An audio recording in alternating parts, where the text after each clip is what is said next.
समुद्र का शैतान सुपर कमांडो ध्रुव। दोस्तों, आपने इसके पिछले 2 भागों में पढ़ा कि ध्रुव उस शैतान को ढूंढते ढूंढते उसके तक पहुंच जाता है और उसका ध्रुव का शैतान से सामना भी होता है, परंतु वो शैतान बचकर निकल जाता है। तो ध्रुव उस शैतान के बारे में पता करता हुआ एक लाइट हाउस तक पहुंचता है, जहाँ पे रॉबर्ट और शॉल्टी नाम के 2 अपराधी वो तस्कर होते हैं जिनसे ध्रुव का सामना होता है, और ध्रुव उन दोनों को पकड़ लेता है। अब उसके आगे और 5 मिनट बाद ध्रुव लाइट हाउस के टावर पर बैठा था। अब देखूं इस मॉल को लेने कौन आता है। ध्रुव को ज्यादा देर इंतजार नहीं करना पड़ा। शीघ्र ही एक विशालकाय आकृति समुद्र से निकलकर लाइट हाउस की तरफ बढ़ रही थी। यह तो वही समुद्री राक्षस है, यानी मैं सही लाइन पर सोच रहा हूं। दैत्य थोड़ी देर तक बक्सों के पास रुका।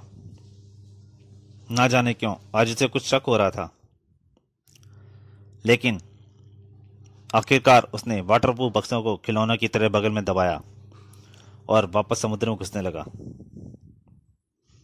1 मिनट बाद एक और आकृति पानी में कूदी। ये राक्षस ही मुझको उस दूसरे राक्षस तक पहुंचाएगा जो नशीले पदार्थों के जरिए हमारे युवाओं के दिमाग को खोखला कर रहा है। शीघ्र ही वह रहा राक्षस, लेकिन यह तो 2 बक्सों के बाहर होने के बावजूद काफी तेजी से तैर रहा है। मैं तैरकर इसका पीछा नहीं कर पाऊंगा। अगले ही पल ध्रुव ने एक पिस्तौल नुमा हथियार अपने भागते शिकार पर ताना।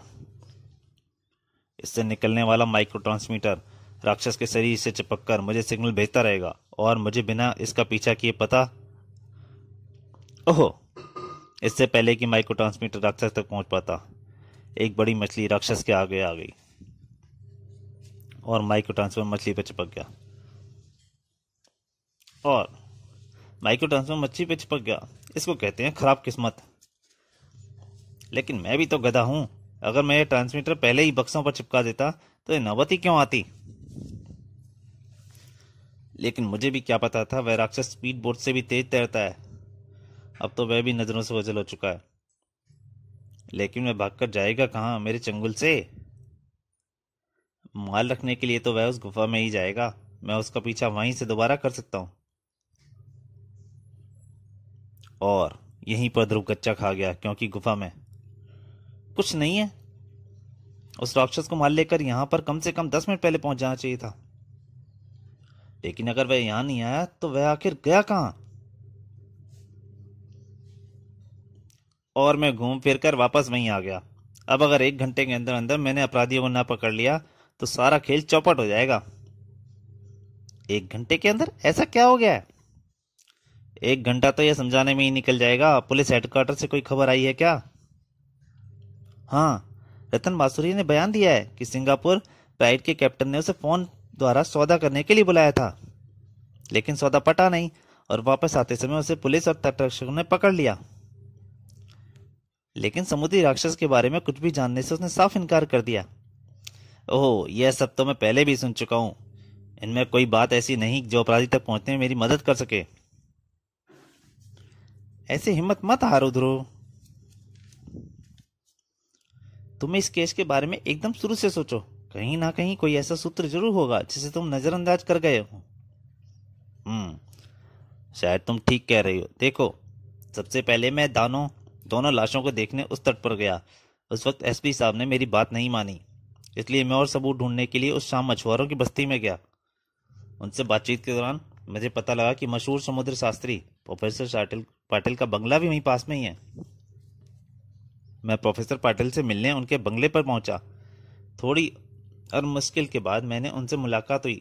वे अपने इंडोर स्विमिंग पूल के बगल में बैठे अखबार पढ़ रहे थे। उन्होंने ऐसे जीव का अस्तित्व होना असंभव बताया। फिर मैं तुम्हारे और पीटर के पास उसी सुनसान तट पर पहुंचा। वहां पर मैं वो मारा। You are a genius.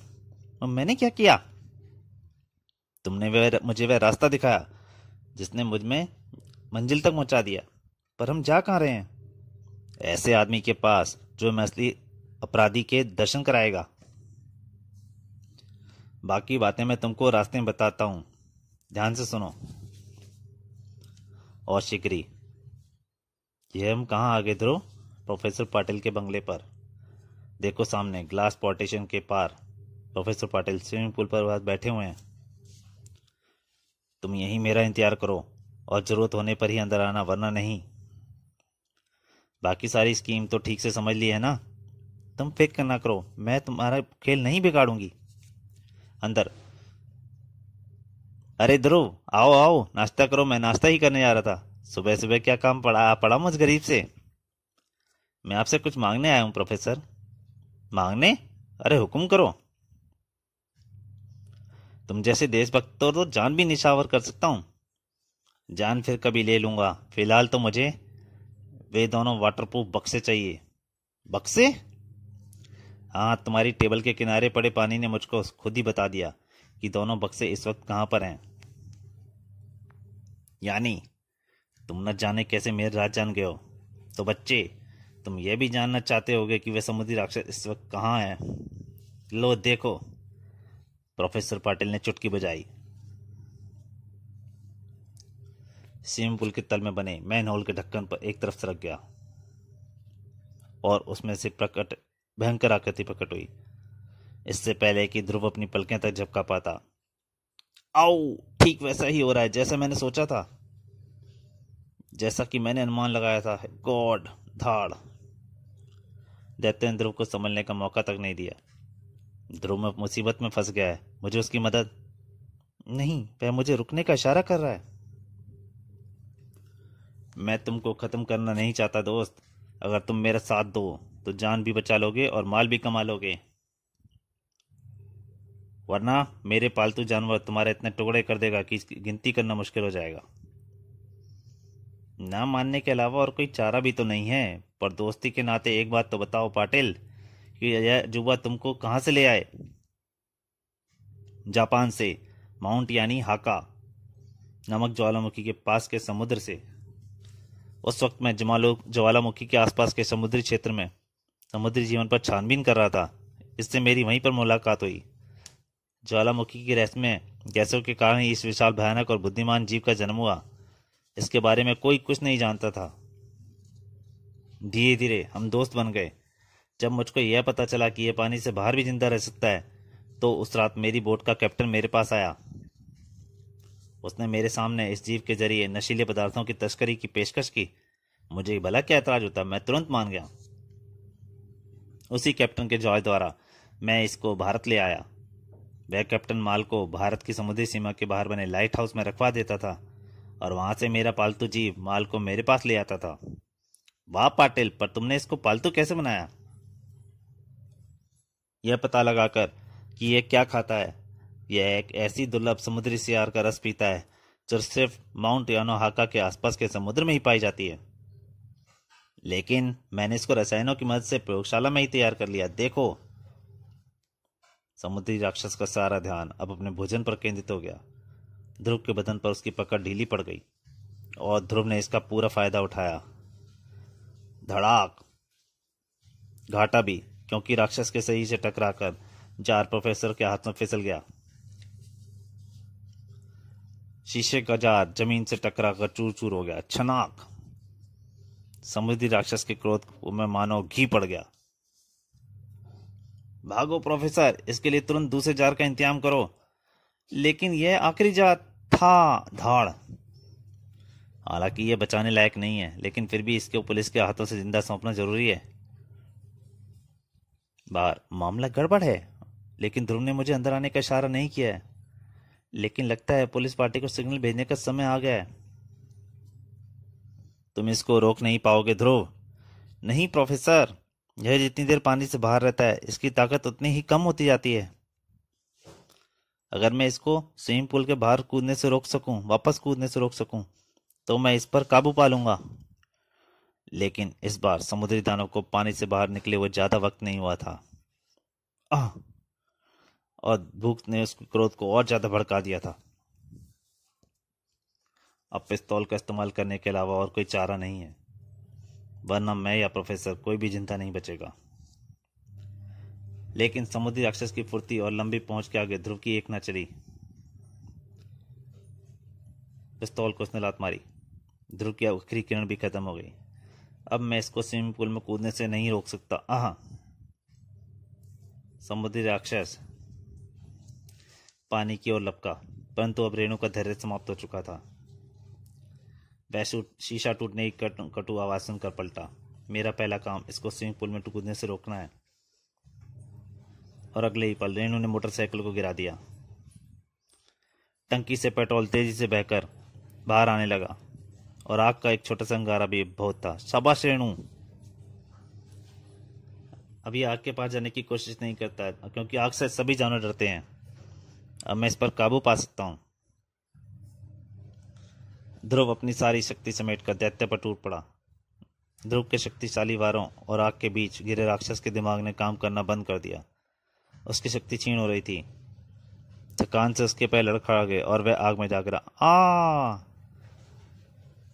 ओह, यह क्या हुआ? इस दुर्लभ जीव का बचाना बहुत जरूरी है। ध्रुव अपनी जान पर खेलकर आग में घुस गया और एक सदे हुआ से समुद्री राक्षस को जमी स्विमिंग पूल में लुढ़का दिया। भाप के बादल चारों तरफ छा गए, लेकिन तब तक बहुत देर हो चुकी थी। समुद्री राक्षस मर चुका था। यह सब तुम्हारी वजह से हुआ है पाटिल।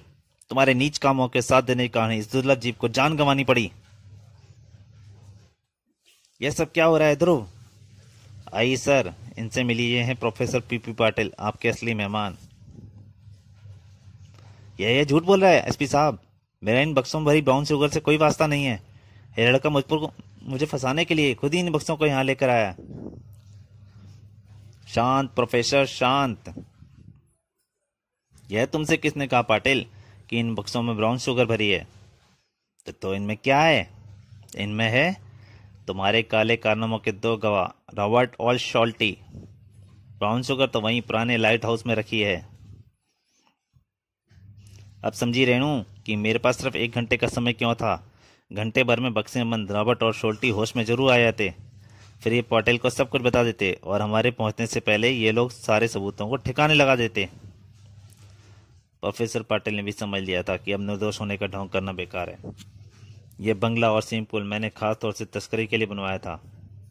मुझे पता था कि उन सुनसान तट से तो भूमिगत सुरंगों के जरिए समुद्र के पानी की 2 झीलें अलग अलग स्थानों पर बनी हुई हैं। एक झील उस गुफा के अंदर थी जिसे मैंने दैत्य के रहने के लिए जगह के रूप में इस्तेमाल किया, और दूसरी झील को मैंने इस स्विमिंग पूल में तब्दील कर दिया। मेरा पालतू समुद्री राक्षस लाइट हाउस के माल लेकर इस भूमिगत सुरंग से अपनी गुफा में पहुंच जाता था और कभी सीधा यहाँ पर माल ले आता था। रतन बांसुरिया को भी मैंने ही फंसाया था। जब मुझे मालूम हुआ कि पुलिस का शक उस पर है तो मैंने कैप्टन द्वारा उसे जहाज पर बुलाया और साथ ही यह खबर आप तक भी पहुंचा दी। मैंने अपने पालतू राक्षस को वहां भेजा ताकि बांसुरिया किसी भी कीमत पर भाग न सके। उसकी बोट मेरे राक्षस ने ही पलटी थी। स्कीम तो अच्छी थी प्रोफेसर। अब तुम हमको यह बताओ कि तुम्हारे गैंग के बाकी सदस्य कहाँ हैं? गैंग? मुझे अपने पालतू दैत्य के होते और किसी की जरूरत ही नहीं थी। मैं अकेला ही काम करता हूँ था। बाद में तुमने एक बात मुझको अब तक नहीं बताई ध्रुव। मैंने तुमको मंजिल तक पहुंचने का रास्ता कैसे दिखाया? जब तुमने मुझसे एक एक बात याद करने के लिए कहा तब मुझे ध्यान आया कि मैंने प्रोफेसर पाटिल के स्विमिंग पूल में एक समुद्री सिवार का टुकड़ा देखा था जो सिर्फ समुद्र के जरिए ही उसमें आ सकता था। मतलब साफ था कि एक और भूमिगत सुरंग प्रोफेसर पाटिल के स्विमिंग पूल को समुद्र से जोड़ती है। अब यह समझना आसान था कि अगर राक्षस बक्से को लेकर पहली सुरंग से गुफा में नहीं गया तो वह अवश्य ही दूसरी सुरंग में गया होगा, और वह दूसरी सुरंग थी प्रोफेसर पाटिल के स्विमिंग पूल में खुलती थी। You are a genius captain. तो ये कहानी यहीं समाप्त होती है। अगर आपको अच्छी लगी हो तो प्लीज़ लाइक कीजिए, शेयर कीजिए और सब्सक्राइब कीजिए, और बेल आइकन पर घंटी को दबाकर नोटिफिकेशन जरूर ऑन कीजिए ताकि आपको मेरी सभी वीडियो सबसे पहले मिल सकें। धन्यवाद।